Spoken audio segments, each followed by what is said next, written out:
Welcome back to another episode of SaaS Buyers Club. I'm your host, Omeed, and this week we are going to be speaking with Kyle Vamvouris from Voris. And this week, what we're going to talk about is the interconnection between sales and fundraising. Kyle, thanks so much for coming on the show this week. And great to have you here. Thanks for having me. This is going to be a lot of fun. Awesome. Kyle, so you're the founder of Voris. You've worked with SaaS founders quite extensively. Tell us a little bit about Voris, what you do, what you help SaaS founders with. Yeah, so we're really the intersection between a consulting firm and a fractional executive go-to-market team.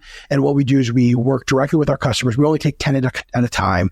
We work very deeply with our clients, and we help them build out their entire go-to-market function. So from go-to-market strategy to how we compensate reps, how we're tracking performance of the reps, modeling out the team's performance and where it needs to be in order to hit whatever milestones we're trying to hit, and then going and actually working directly with the reps themselves, help managing the pipeline. And ultimately, our goal is to get a company ready to scale so they can bring out a VP of sales to take over something that's working so they can actually scale their sales organization. So that's really the world that we live in, is sort of that pre-VP of sales, that get ready to scale point of the journey.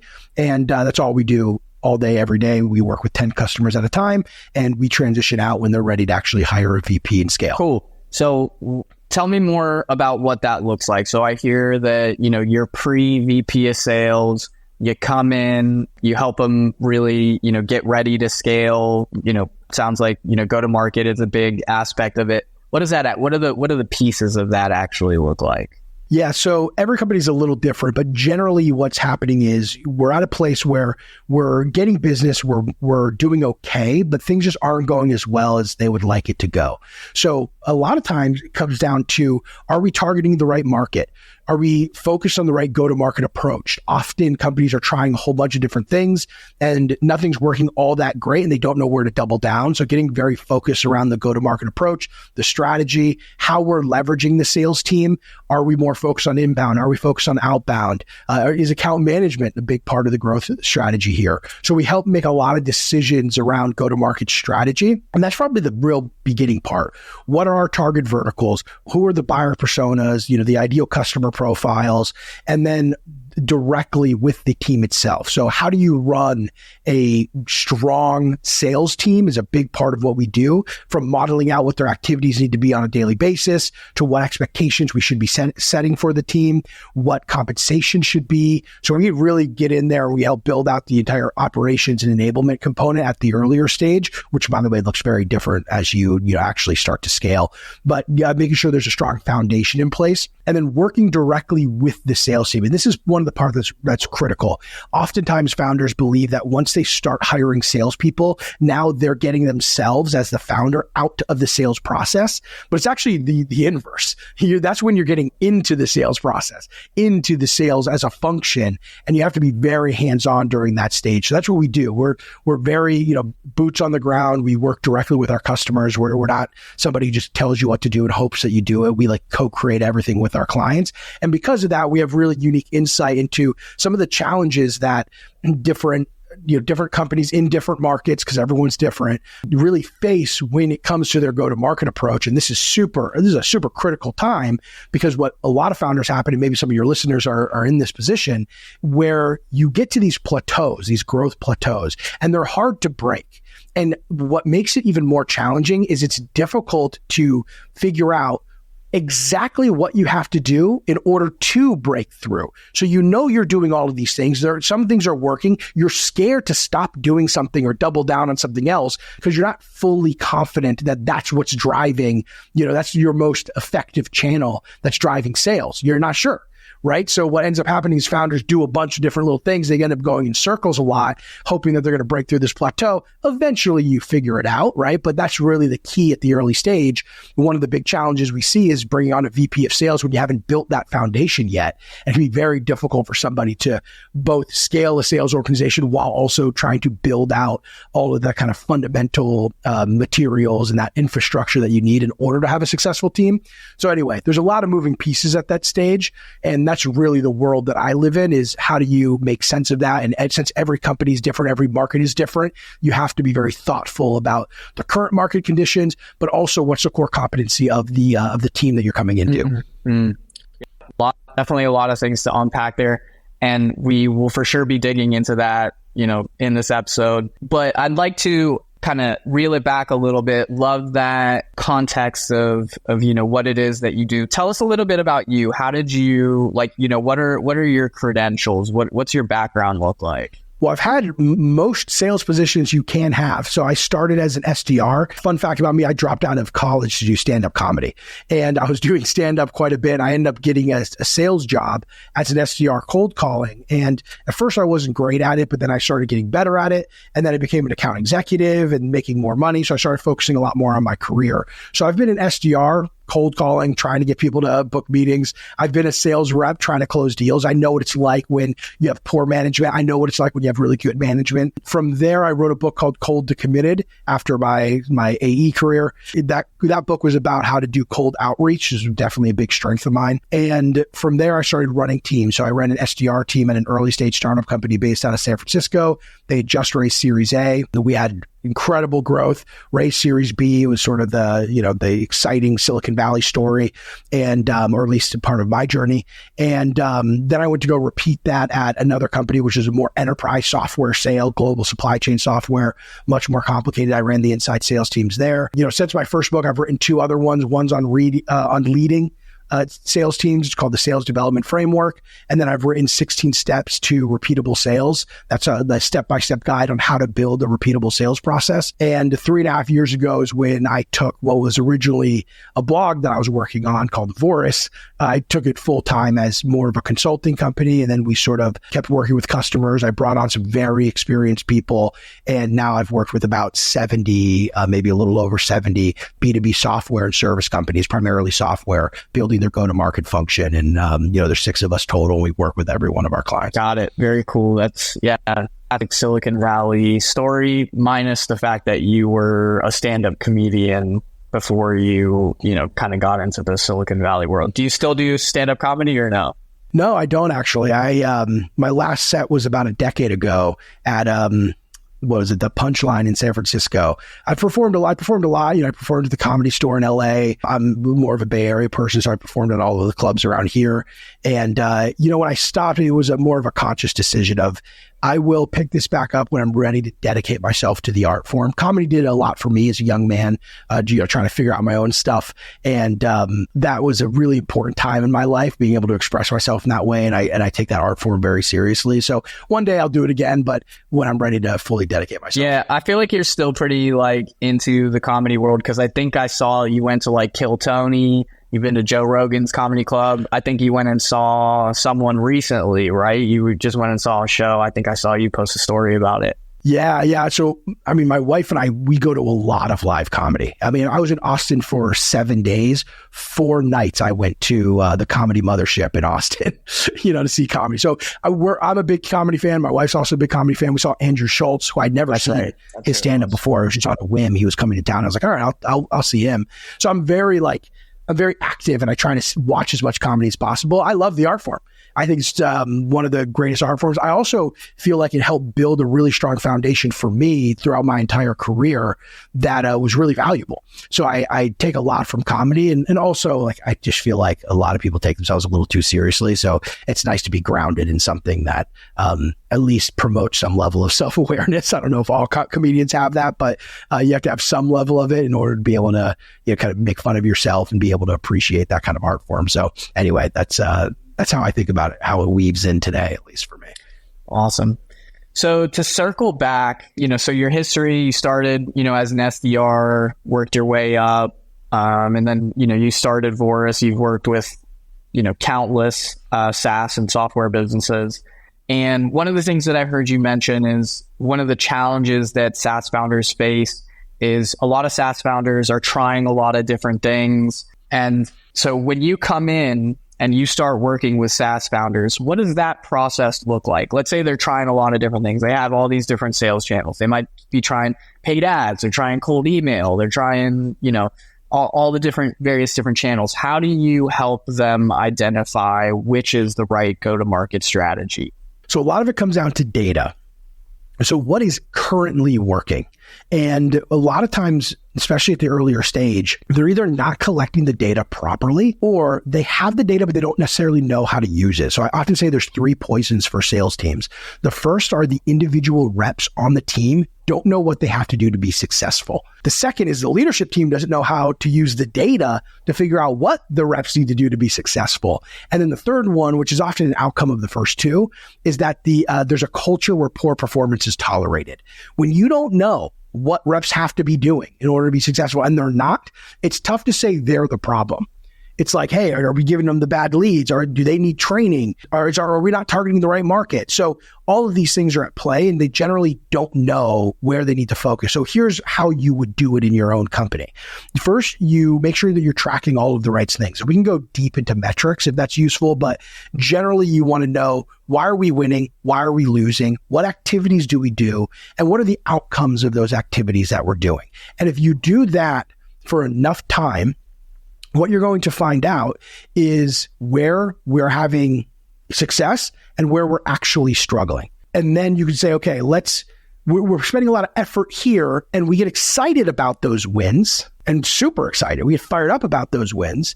Hey, give me 1 second. My wife's calling me and we're expecting a baby. Go for it. Go for it. False alarm. Okay, cool. Hey, yeah, I can hear you. Sorry about that. Man. No, I was like, by the way, I'm in the middle of a podcast. We're any day now we're having a baby. Like today, tomorrow, we'll see. So anyway, sorry about that. Dude, I was like, that would be wild if the baby got delivered right now. Like, it would have been the best. I would have just brought you with me. That actually would have made for a really good podcast episode. I think, minus the fact that yeah, well, you might have saw me. I hung up on her. And then she called me right back and I was like, oh, geez. And if you'd like to know, it was about a planter box that's being put in the front of our house right now. And I was like, I'm in the middle of the podcast. I'm like, I thought you were having a baby. And she's like, oh, my bad. That's hilarious, dude. Okay, this probably super funny. Top one of the there are some moments on this podcast. This is the moment right here, man. Definitely. Oh, yeah. This is the best. Yeah. Okay, anyway, so we were talking about metrics, right? I was saying what the activities that they're doing, the outcomes of those activities. So maybe we can edit around here.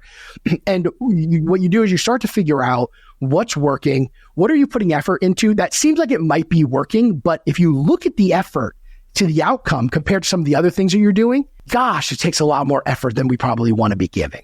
Now, you do that just as a base, like what are our salespeople working on? But now you start to look at it for the different verticals that you're targeting, different types of companies. Where are we putting our effort? So, for example, we worked with a client a while ago that sold to private equity groups, educational institutions like colleges and stuff. And then the last one were banks. They were like credit unions and larger banks. And they were really excited about the private equity stuff because they're kind of flashy names. There are VCs in there and stuff too. But they paid the least and they were same amount of effort as the banks. That's the financial institutions. And the revenue potential of the financial institutions were 5x. Same amount of effort, 5x. Now, anyone listening to this is saying, well, yeah, that sounds pretty obvious. Like, wouldn't you just focus at it? It's not as obvious as you think. Because if you haven't done a lot in all of them and you have one that seems like it's going pretty well, and then another one where it's like, hey, they come through every now and then, it's very difficult to make that decision of let's go all in here. Now, what you do is you look at the data will direct you on where you need to focus, and then you double down in those areas. And as you double down in those areas, you will start to see more progress, and you're not married to it. These are things that you're probably going to change. What if it didn't work out? What if it turns out the more effort you put here, you didn't see the kind of a linear increase in results? Okay, well, now we've learned. But if you never do it intentionally, then you never have the information you need to be able to make an actual, real, conscious decision that's rooted in data. So the data is really the key here. And too many founders are either neglecting it, like they have it, they're not looking at it, or they're not even really tracking it all that well. And those are two of the biggest challenges when it comes to trying to build that initial go-to-market function. Talk to me about the effort piece. So I'm not like, tell me what it looks like to understand. So like, they were targeting private equity, they were targeting education, they were targeting financial institutions. I hear that, they wanted to really focus on private equity because private equity is sexy and there's big names in there and so on and so forth. But what you found was that the banking institutions were the ones that were providing the greatest returns for, the effort. What is it that you look at to determine, a lot more effort is being put in? Is it paid ad spend? Is it time on the, on the demos? Like, what is it that you really look at to determine effort? So there's a couple of things that you can look at. One of the main ones is, what is the average deal size in the different verticals that you target? So you look at the average deal size and you say, who has the largest average deal size? That's the easiest, first level approach. And then you go back a step and you say, how long does it take to close one of these deals? Now, if you think about a bank, or some kind of financial institution, a credit union, a bank, whatever it might be, versus a private equity group, logically, you could probably say to yourself, they would be pretty similar. They're both basically in the finance space. There might be less people in like a private equity. They're technically smaller organizations than like a bank would have a lot more people, but we do have consolidated decision making. So they're fairly easy to navigate versus if you're selling a supply chain solution to Samsung, it's like anyone can be the decision maker. It's very much more difficult. I mean, it's still somewhat consolidated, but you get my point. So anyway, you could kind of see the similarities and you can say, okay, well, what is it? What sacrifices, what's the pros and cons that we're making in sales process? Okay. So that's from first meeting to deal actually closing. And you look at that and you say, are they similar? Does one take much longer than the other one? And by the way, if market A is 5x the deal size as market B, gosh, it has to be a lot harder to close them to not justify focusing on it. But that's within sales cycle. Then you go a step further. So this is what you're talking about when you say paid ads, or if you're doing outbound sales, whatever your go-to-market kind of top of the funnel approach is, inbound leads, SDR reaching out to convert them, doing direct outreach via cold calling or any other cold outreach, doing paid ads. You look at how difficult is that for each one of those channels? And you can do the math. It's pretty simple and say, okay, it's this amount of time or this amount of effort or costs us this much in order to get a meeting on the calendar. And that takes this much time, this much effort, costs us X amount in order to get a deal. So you can calculate your gross cost per sale and just say, hey, where's the spend better allocated? You almost convert everybody into dollars and say, where do I want to be spending my money? And then that has a really big impact because you're able to get very focused and very objective about where you need to be focused in order to build out a team that you can actually scale. If you don't do it that way, what ends up happening is everybody sort of does their own thing and you're just rolling the dice hoping that you hire the right salesperson. And that's always a recipe for disaster. Okay, so I heard the three primary ways that SaaS companies don't use data the right way. Founders have the data, they don't know what to look at. That's the first one, right? Yep. Second one was the SDRs don't actually know like what's important and they don't really know what to look at with respect to the data either. Yeah, well, the SDRs and AEs, they don't know what they have to do on a daily basis to hit their number. I like sales teams where you can go, SDR, you make 100 cold calls a day, you're hitting your quota. And if you're not, it's because you need coaching in these certain areas. Like that's what you want to build. Same with AEs. This is what you need to be doing on a daily basis. And then the third one is that culture piece. Culture plays a huge role and not enough folks talk about this. Your success on go-to-market, so much of it relies on the culture you've cultivated within that team. And I don't mean like, oh, we go to dinners and stuff like that. Like here, let me give you a good example of this. Not every founder, but a lot of founders, they want like this wolf on I was totally just gonna say yeah. Well, this is true because you talk to them and look, they don't want hookers running around, but what they want is they want like that. Kill. Exactly. Yeah, except they're not like that. So how is that going to work? It won't is the point. And just because you want that to be the culture, if it's not going to align with how you would run an organization, you're going to be a whole different person in front of this department than you are in any other department. Like, what are we building here? It's very disjointed and it never ends up going very well because it's an entirely disconnected kind of relationship that the founder has with that function. And what they try to do is they try to hire like a VP of sales who has that in order to create that internally. But the founder's the big blocker. Culture's top down. Everyone's heard this before. Yeah, it always does. The psychology of the founder is the biggest blocker, right? So even though you could try to hire your way out of it, good luck. I mean, we all know people who've tried to hire their way out of problems, and it rarely is successful. Gotcha. Okay, so founders have the data. They don't know what to look at. SDRs, don't know how to hit their numbers, and then there's like a leadership culture problem. So where we started looking is, so what you do is you go into a company and you examine the data and you parse through the data. Where should founders start to understand the data? I think you actually already pretty much covered this question. Well, let me break it down a little more, because I do think it's useful to like have exactly what you're looking at. So let's say you're doing, look, every organization is going to be structured a little differently, inbound, outbound, whatever it is. But at the core, there's activities that are happening with the intent of booking appointments.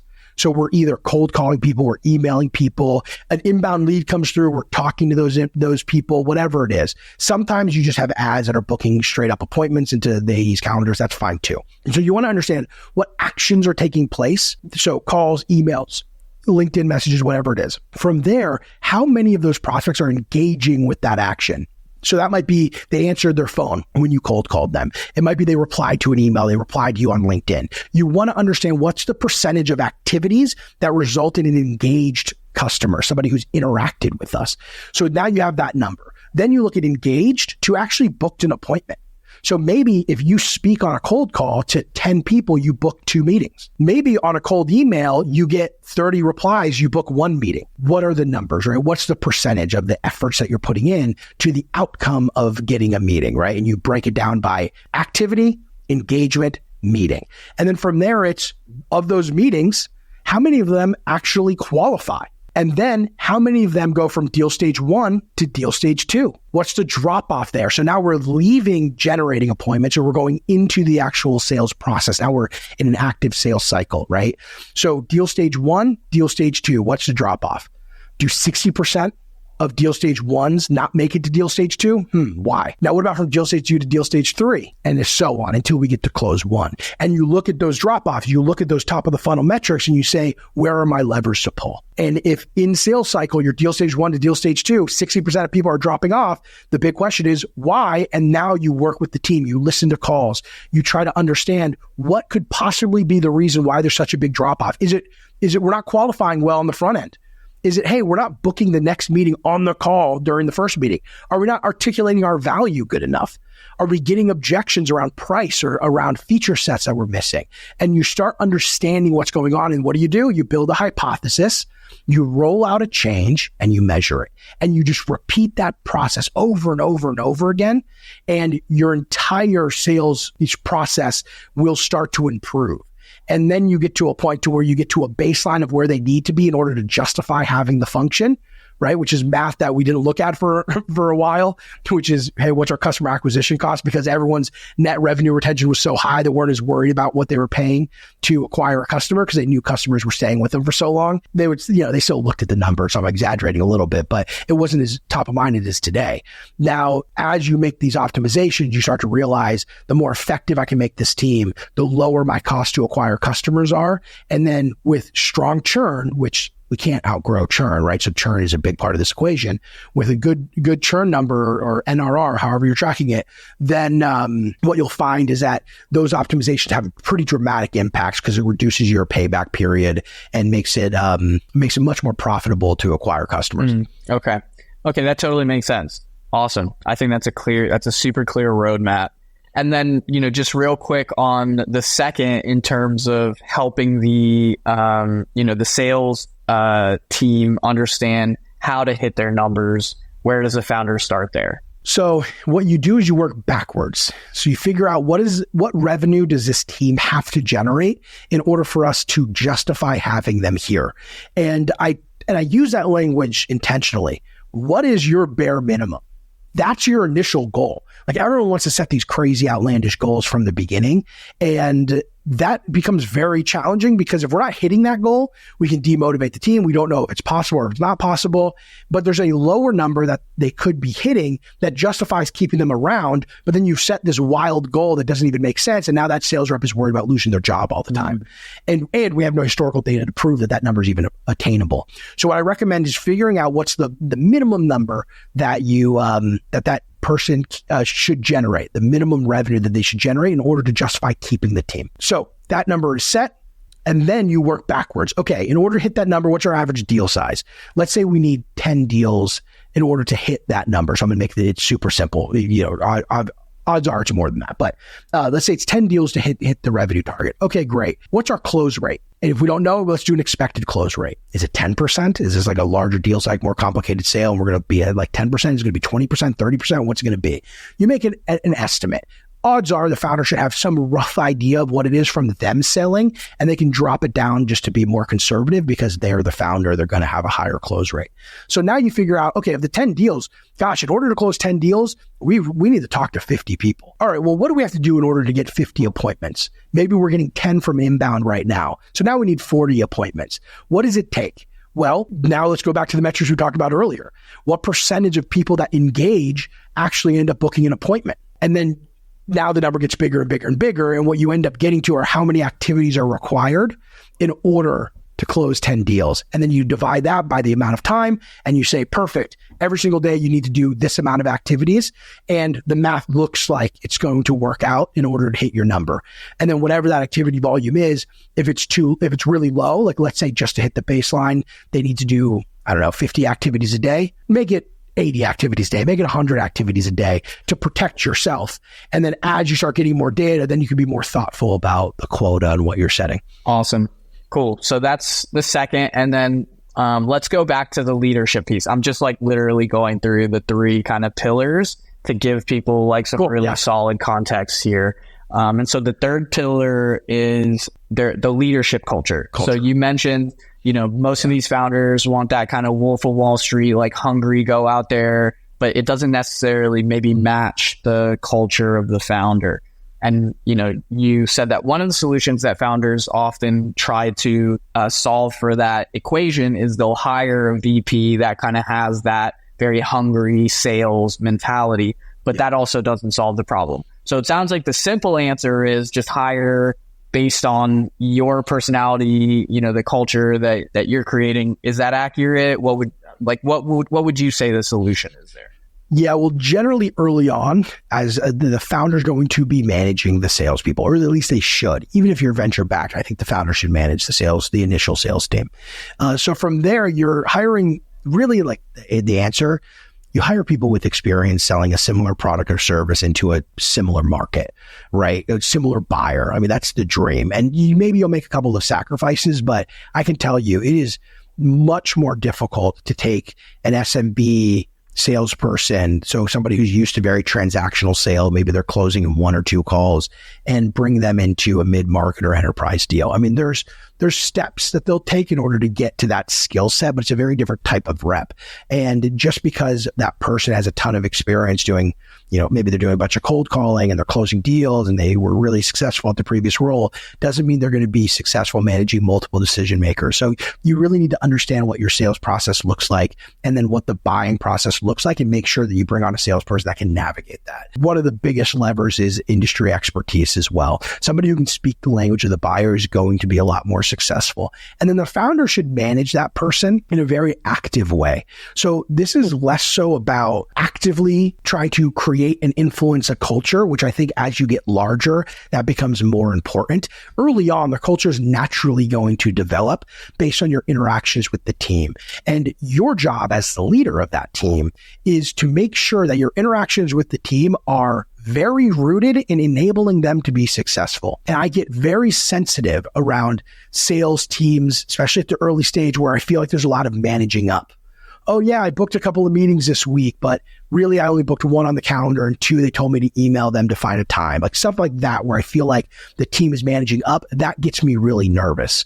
So what I want is I want the founder to be sitting there with the rep and saying, What do we have to do in order to be successful? Let's try this thing together. Make 100 calls, manually track how each one of those went. Let's look at that number. Let's make a decision. So they're active and they're co-creating this function with the rep.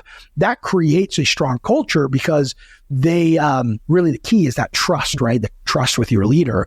Obviously, the leader is invested in enabling you to be successful because they're meeting with you all the time, helping, enabling you to be successful. The worst thing you could do is just say, hey, go make 100 calls a day, right? Like you want to do it in collaboration with them. And I find that at least creates the foundation for a good culture. And as you start adding people and you can keep that level of focus and prioritizing the enablement of the rep, then that culture continues to spread. And then as you bring in a manager, they have the same mandate. And since you've been doing it, you know what good looks like. You're never going to just bring on somebody, very rarely, I should say. I should never say never. But very rarely do you just bring on somebody and everything just works all great. Doesn't really happen that way. So you need to be rooted in confidence that you can run experiments and figure out what works and what doesn't. That's what builds the foundation of the culture. And as that culture starts to mature, you'll see that kind of continue throughout the team's development. Gotcha. What I'm hearing is don't let your salespeople just report to you and be like, oh yeah, I made XYZ calls and da-da-da. Like literally be there with them in it, right next to them, kind of auditing, inspecting, so on and so forth. Is that right? Yeah. You need to understand. I want to understand what you're seeing. I mean, what is more important than the conversations that are happening with potential customers? I mean, maybe with existing customers. Other than that, it's like we have to be having good conversations with our potential customers and understanding what is either holding them back from evaluating a solution like ours. We're not saying buy at first, right? At first, you're just trying to say, hey, will you take a look at it? If they're not willing to take a look at it, man, we're missing the mark somewhere. So we need to be very close to our salespeople to understand that dynamic and make conscious changes. So that way we know what works and what doesn't. What doesn't work is like, that's easy because we're entrepreneurs. We'll stop doing what doesn't work. We're not dumb. But what about when something does work and you don't know why? Well, it becomes very difficult to repeat it. You need the why. And the tighter you are with that initial sales function, the more understanding you're going to have of the why. And then you're going to be able to double down on things that are working. So that's why I encourage that so much. And it just so happens the byproduct of that is a strong culture because you're a hands-on leader. You're not micromanaging. You're hands-on with the intent of enabling the sales reps to hit their number, especially at the early stage. So what are some of kind of like the mindset challenges that founders have in this process? Well, I think a lot of it is a self-esteem thing. I mean, how many founders have you run into where they're like, we're trying to exit in 2 years? And I feel like a lot of that just comes from a self-esteem thing. They never exit in 2 years, right? Oh, we're planning on exiting in a year from now. It's like, okay, how many people are interested in buying you? Well, none yet. Well, yeah, exactly. Like what happens is the founders lack self-confidence. And because of that, they're hoping by bringing on a salesperson, that salesperson is going to be able to make some progress in this area that they lack confidence in. And when they don't, what do they say? Oh, we hired a salesperson and it didn't work out. That tells me just as much about the founder as it does that salesperson. I've seen salespeople be incredibly successful, go to a different company and be a bottom performer. I've seen bottom performers go to different companies and become top performers. So there's more than just the rep that you hire. There's a lot more variables at play here. And I think a lot of it comes down to really the psychology of the founder. How confident are they that they can build out this function and figure these things out? Or are they burnt out? I mean, there's so many founders who are burnt out and are hoping that the next hire will take enough off their plate to where they can breathe a little bit. But then that's not even it, right? What they realize is, hey, I'm on a journey right now where there aren't very many milestones that I can look at and say, that means I'm successful. Oh, so what do? They look towards the exit because that's a big milestone. Hey, I exited. Okay, great. Now what? You're going to be just as sad as you were before. And that kind of psychology is just jumping around in the founder's head, and it's completely crushing the performance of their teams in all departments. And then sales is a really big exposer of that because you can't fake it. You're either closing deals or you're not. And the leadership is a huge variable, a huge lever to pull. And if they're not fully engaged there, then it's going to be a big problem. And so, one second, I'm just going to turn the lights on. It's like getting dark here. Oh, really? Because the storm clouds are rolling in. Yeah, where are you based? I'm in Ohio. Oh, okay, cool. Good friend of mine lives up there. I'm in Cincinnati. You're in the Bay, it sounds like. Yeah. Makes sense. Yeah. I was living in LA for almost 10 years, so. Oh, that must be It great. was a good time for sure. A little too good of a time sometimes, but yeah. Okay, so to go back to what we were talking about and pick it up. So we just talked about the mindset and the psychology piece. Where do founders where are they when they come to you? Every founder is different. So as far as like the psychology part, some are great, some aren't great, but it's also tough to tell. Like this is the other side of this too, where look, there might be a couple of, I've had founders tell me they want to exit in 2 years and then they go and exit in 2 years, but I've also had founders tell me they want to exit in 2 years and their business is out of business in 5. So it's like, gosh, how do you know really where somebody's at? And a lot of times the suffering happens in silence. So for me, like where we really try to slot in is sure in some level, sort of replacing a lot of the expertise that's missing, or not even replacing, filling in a lot of the expertise that's missing in order to build a go-to-market function. But if the founder is checked out, we figure that out pretty early because they stop interfacing with us and they want us to just do everything. And that's not how it works. It's their company. So they, I like to think that a lot of the founders that we work with, because we do qualify out if I feel like they're weirdos or something, or they're having troubles with something. And those are my two big ones. My two big concerns are they're a weirdo, and then the other one is that they lack the tenacity they need to actually build out this function. Those are my two things. But I can't like ask a question and like know that, right? So it's through conversation where I get sort of that feeling or not. But they come to us along all sides of the coin or the dice, and you do your best to try to figure out. What is it? Is it that their sales have stalled? Is it that they have no idea where their sales are coming from? I mean, go to market. When you say go to market, I mean, it sounds like there could almost be various stages of go to market. Go to market could be, very early stage, kind of alpha prototype. It could be go to market, scale. Like it sounds like you're really in the scale go to market stage, but big time. So what I always say is we're post product market fit. So they have to be fairly confident that they have product market fit, and they don't always know for sure. But so here's a couple of things that we think about. First of all, revenue is not a good benchmark here because some of our clients, like one of our clients was at 400K in ARR when we started working with them. 11 months later, 1.2 million, built a team of 6 salespeople. How? Venture backed, right? So every company looks a little different because we've had clients in 20, 50 million. We've had customers that are over 100 million in ARR before. Not as many of those. Most of the time, though, they are actively trying to build this function. They have a couple of sales reps, and just things aren't going as well as they'd like it to. Maybe they fired a couple of sales reps, and now they've rehired a few, or they're about to, and they've acknowledged the fact that this part of the journey is a bit harder than they were anticipating. Probably our best customers are ones where they hired a VP of sales and that didn't work. And they had a VP of sales for 12 months, didn't really generate much results from that, and go, okay, we got to do something different this time. So anyway, stages, it varies, but generally the common thread is they want to scale their organization and they know they need to get a couple of these pieces in order first, or they're not going to be able to scale, either because they're aware of that as a problem or because they've tried it and didn't work. Gotcha. Yeah, but what I'm hearing is most of them, it's not like they're coming to you like pre-building a sales team and they're like, oh, yeah, no, they've like done this and they're like, whoa, I can't figure this out. And they're like, help. Yeah. Occasionally they'll be building their first sales team, but they're committed to building like a big team, not a big team, but they're saying, hey, we'll hire 3-4 people. Right. And generally you see that with venture-backed companies. If they're not venture-backed, it's what you just said. They've tried it a couple of times and they had a few false starts. Those two companies couldn't be more different from each other. As you know, like you have a lot of experience with this too. A venture-backed versus a bootstrap company, these are two totally different types of companies. So anyway, generally they have a couple of false starts and they realize they need some help.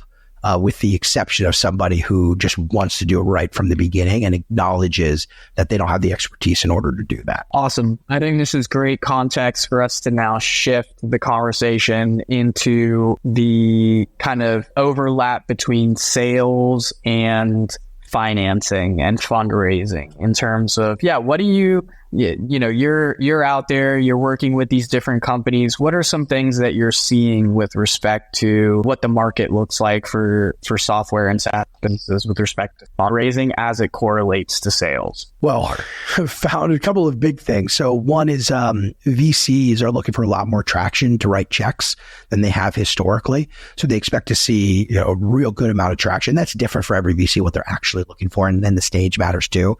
But whatever it was before, you need 5 to 10x that traction today to be an attractive kind of a venture backable opportunity. So that's one of them. That's be a big deal. But the other one is, especially as you go to like Series A and stuff, is payback period. So like the VCs are now looking a lot more into what's your payback period? What's your CAC? How long does it take you to get a return on your customers? So this is a story I tell a lot.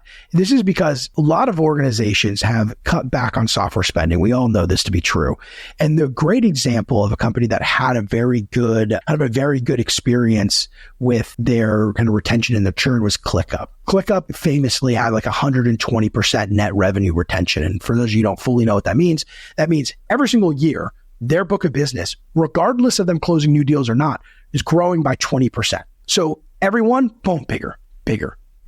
So they know, gosh, we can kind of pay anything to acquire a customer because our revenue of existing customers grows. You'll buy a Super Bowl ad, right? It doesn't matter. You'll spend anything. Well, what happens is when people start tightening their wallets a little bit, and all of a sudden that 120% drops down to 90.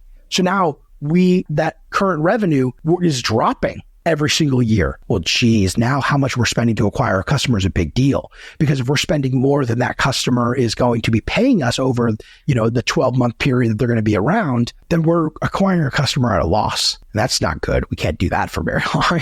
So anyway, this has become a big thought because, gosh, 5 years ago, I would talk to a VC and I'd say, hey, what's your expected payback period? And they go 18 months. We don't really think about it.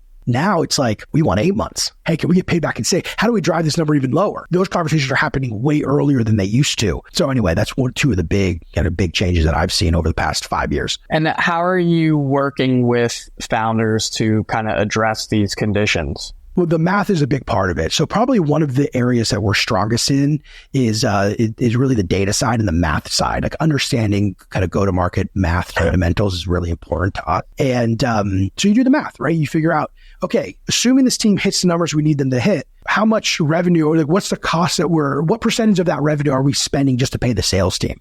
So here's an example, and I give this one a lot because I think it's a strong one. We almost worked with a company about 2 years ago that had just raised around $20 million, if I remember right, somewhere around there. And they were trying to build out a sales team. They had no real sales team. They had like some contractors and stuff, but no real sales team. So they were trying to build their first sales team. They had just raised capital, and what they told the new board, is that they're expecting to do $2 million in new sales over the course of the year. So they were modeling out, the next year, what it would take to do $2 million. So they had created a plan of who to hire. So they're going to hire one SDR, one AE. A few months later, as they prove out the motion, they're going to hire another 1 and 1. So there would be 2 and 2. And then a few months after that, they're going to do another 1 and 1, which would put them at 3 and 3. If you do the math on that hiring, what you find is that they hit 1.2 million in revenue instead of the 2 million like they wanted. And in order to acquire that revenue, they were spending about 46%, roughly 46% of that revenue was going to pay the salespeople. Okay, well, whether that's good or bad, it just depends on the company and what your approach is, right? That could be great for some companies, just to be clear. So I'm not saying that's a crazy high number. Other companies, that's horrible. Just depends. Now, I rebuilt the plan with them. And instead of hiring 1-1, then 1-1, then 1-1, we hired 2 SDRs, 2 AEs, then 2 more SDRs a few months in, and then another SDR and another AE. Yeah, so we ended up with 5 SDRs, 3 account executives, when they were going to have 3 and 3. So we hired an extra 2 people. And guess what? They hit 2 million. Anybody who's smart is like, yeah, of course, on paper, they're going to hit 2 million over the year when you hire more people. But the thing was, their cost of sales went from 46 down to like 35. So 35% of the revenue now is being spent to acquire a customer. Is being spent on the sales team. So how does that work? We hired more people and faster. How did we end up spending less of that revenue to pay the sales team? It's because of the distribution of the team.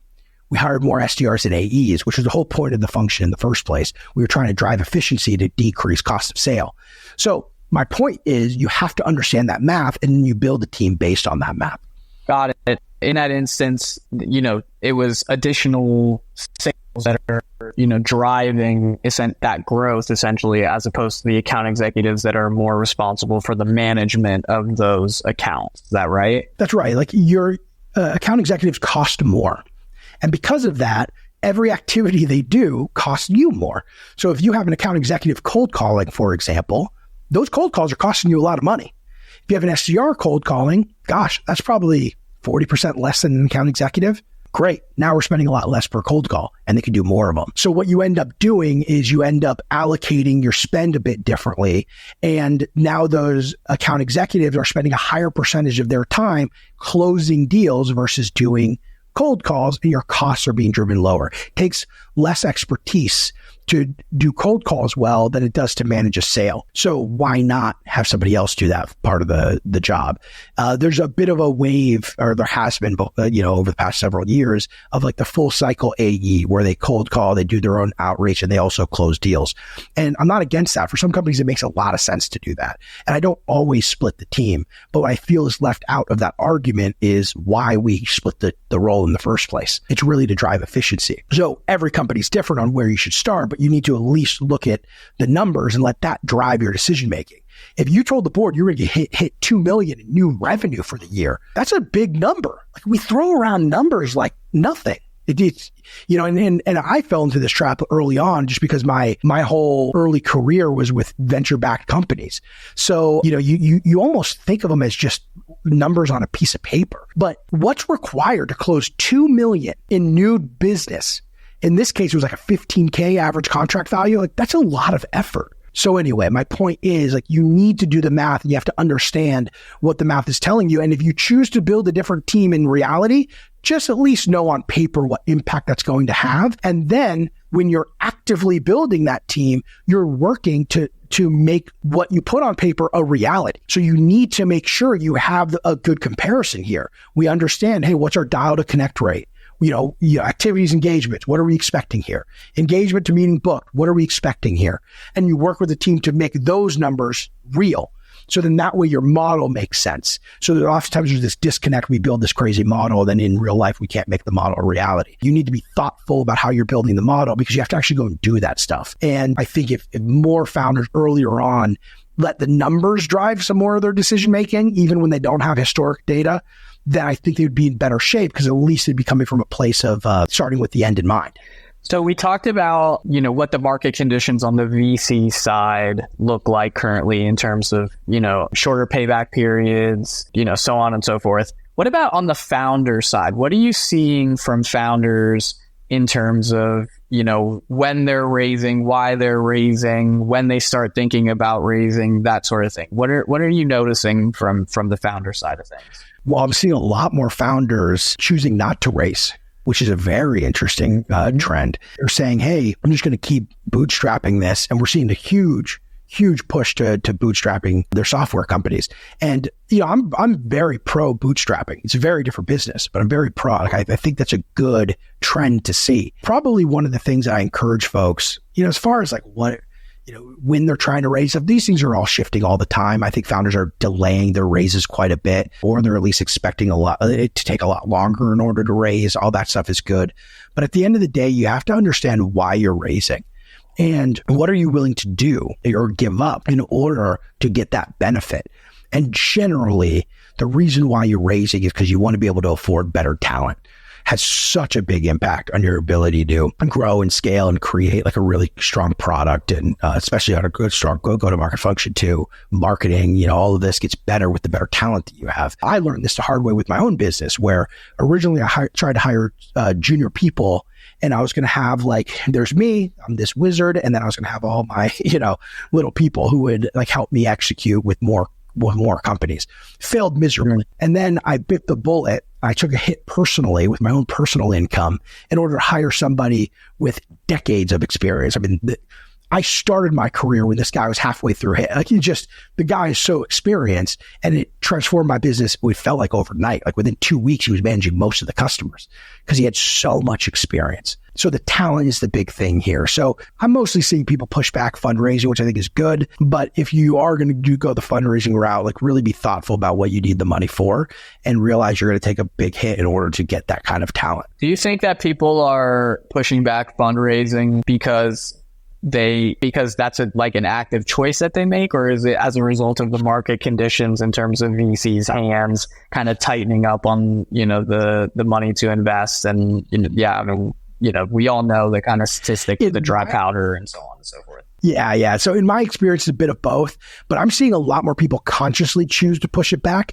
because the percentage of their company they have to give away in order to raise at the stage that they're at is really high. But I'm curious, what are you seeing? Because you talk to a lot of founders fundraising too. Yeah, I mean, we're seeing the same thing too. Like bootstrapping's hot right now. I think, and it's interesting thinking about the correlation between, the market conditions, given that if money was flowing, like, would founders still feel that way in terms of, a couple years ago in those kind of like hot periods when you could raise money like off a pitch deck, for example, and like everybody was raising money, It also I think it strongly depends. I think founders that have really strongly performing companies that have options at their disposal, those are typically the ones that are like, well, we don't really need to raise, and they're like, every VC is like knocking on our door. So why would we give away some percentage of our company if we're doing so well? Whereas, founders that might be in more of a crunch, for example, and, where bootstrapping might be a tighter squeeze for them, might actually really need that VC funding to be able to, get those exponential growth levels that, they're looking for. So those are, it's interesting. Like what, it's funny you say that because you're right. Like I would imagine a big part of this push, the bootstrap push, is because it is harder to raise money and it is shaping the opinions of those founders. Because I've talked to some multi-time founders where they say, I will never start a company without VC backing. And they're adamant about that because the talent is such a big part of the equation, right? And if there's one thing that a founder needs to be good at, it's hiring. Like, how do you hire the right person, So yeah, that's an interesting point. I'd be curious to hear, like, what do you think, there's a big, it depends here, but just maybe give it how you think through this, whether somebody should raise money or not. How do you think about that? Like, if someone were to ask you, like, hey man, I'm thinking about raising money. Should I? Yeah. I mean, I think you answered the question really well in terms of, so I talked to a founder a couple of days ago. He has a company that's performing well, but he also is in a place where, bootstrapping is kind of putting him in a difficult position.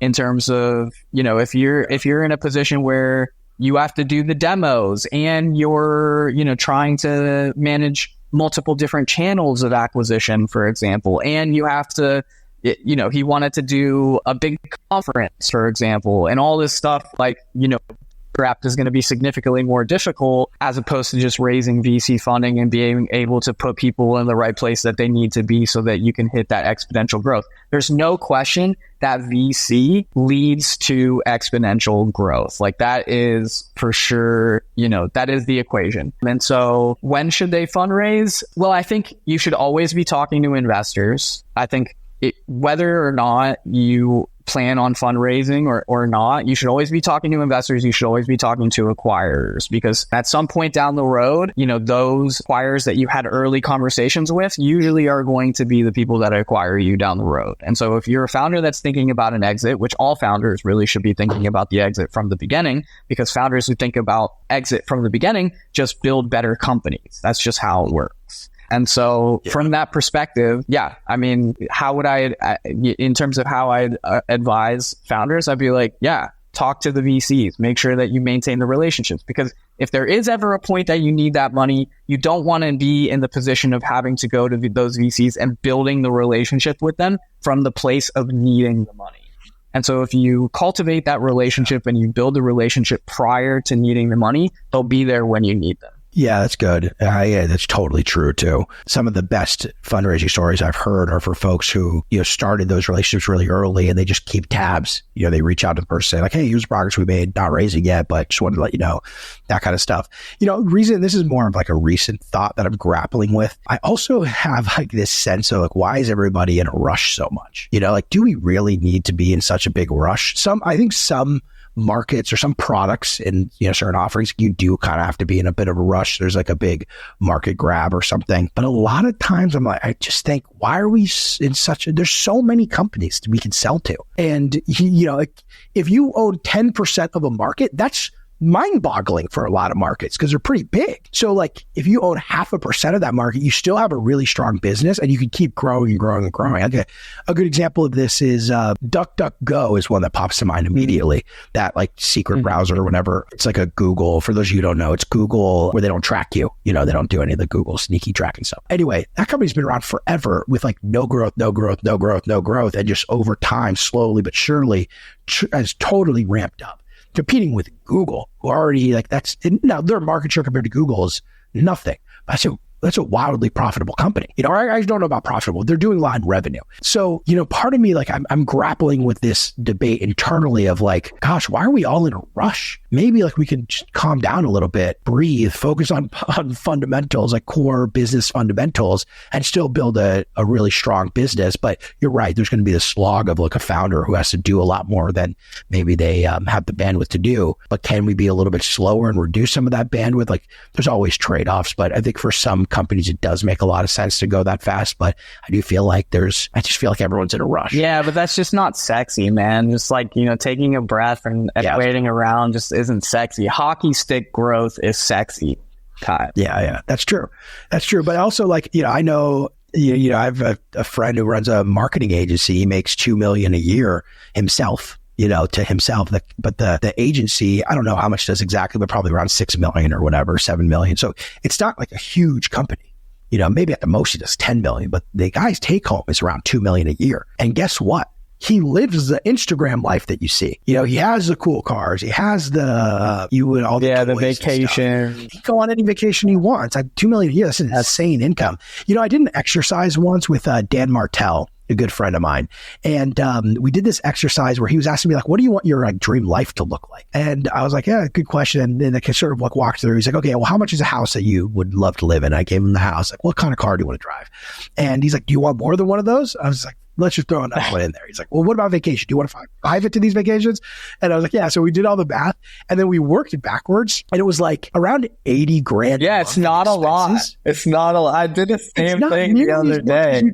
I literally did the same thing. Yeah. I was like, man, let me I ran out of things to spend money on. I was like, what am I going to spend? Right. I had the same experience. Yeah. I was like, oh my gosh, this is like after taxes. I had less than $1 million needed after taxes. So that means less than $2 million gets me the life that's like insane to where I'm literally, just like you said, like literally just making stuff up. I'm like, oh yeah, throw another car in there. Like, and he was prodding, like he was making me do extra stuff to make the point. So it's like, gosh, like maybe to achieve sexy doesn't require this crazy hockey stick thing. I don't know if enough people have done the math. I think it's not. I was blown That's away. A good point, actually. I think enough people haven't done the math on it because I think it is just, as a business owner too, I'm like, man, like, oh, like, let's gather, and yeah, like letting it be actually just more organic growth and letting it be what it is and actually really coming from a place of like, oh yeah, this is actually great. Things are really great. We're, growing at a reasonable rate. It doesn't have to be like it. I mean, it feels good. I've also been at startups where we've raised Series A, Series B, Series C, and I've, seen what that looks like. It's literally, the duffel bags of cash type thing. And it feels good. It feels amazing, to be able to grow in that way. But reasonable growth also is, something to like be grateful for. I agree. Yeah, and look, there's something to be said about time in market as well. Like same conversation. Dan was telling me he said your business doesn't really feel like it's cooking and things are all working until year 7. It's like, what? He goes, yeah. And like, we were around a bunch of other entrepreneurs, and he said, hey, come over here. When did you really start like, whoa, everything's clicking? Like, when did you feel that in your business? He's like, probably like year 6 or 7. And he's like, see, I told you.